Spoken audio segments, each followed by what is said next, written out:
Picturesque St. George, Utah hosted the 2015 PacWest Men's and Women's Golf Championships, bringing together 18 teams, 10 on the men's and 8 on the women's side, for 3 days of intense competition at Sunbrook Golf Course.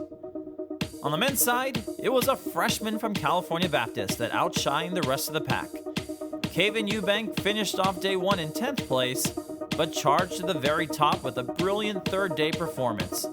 The Corpus Christi, Texas native shot a 6 under 66 in his final round to finish at -3 overall, the only player in the field to finish under par, becoming CBU's first medalist since 2012.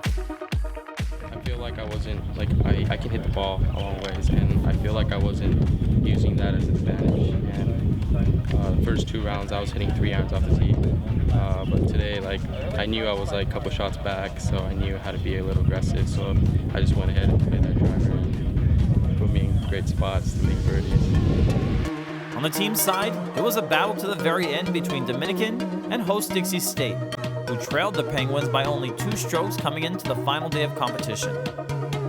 The Red Storm would card 11 birdies in round 3 to just barely edge out the team from San Rafael by 1 stroke, led by PacWest Golfer of the Year Kenny Yu, who finished at 1 over, keeping the trophy right there in southern Utah.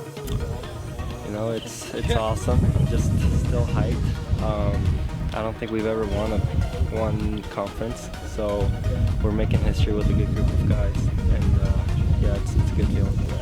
We're excited. I mean, we've never done it before. This is what we've done for all year long. That's what we focused on. And the guys, you know, put a little pressure on themselves. Home course, got a little tight coming down that stretch. Didn't end the way, you know, maybe we hoped it would have, as far as, you know, we thought it was a tie and we could have a playoff, but obviously we're glad we won. The women's individual champion would be decided in one of the most exciting finishes in conference history, in a playoff hole between Dixie State's Haley Dunn and CBU's Tina Yang. The 2 illustrious golfers were tied at 4 over par after 54 holes. At 18, Dunn's brilliant chip out of the sand trap to save par, coupled with Yang's mistimed bogey, forced the extra hole at the 17th, where Dunn played her second shot off the right ridge on the green to set up her winning birdie putt to become the first repeat PacWest champion. When I'm lining it up, my hands are just shaking, and so I'm thinking just choke down on the putter a little bit more so that way it's not shaking as bad. And all I'm thinking is just make it so this can be over with. It means everything, especially senior year, being the last tournament, so it was nice to go out with a bang.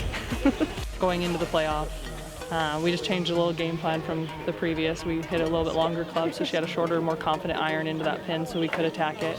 And I said play for the hill on the right and let it feed in, and man, she just executed. As a coach, you can't ask for more than that, than to have them do what you want them to do what they're told, in a sense. And she's just that kind of player, and putt was straight, just dead straight. We confirmed it with each other, and she did it. So I'm really proud of her. She had a really good season, really good. All was not lost for Yang, the senior from Taiwan, who would still take home some hardware, as she led her Lancers to their first ever PacWest Women's Golf Championship.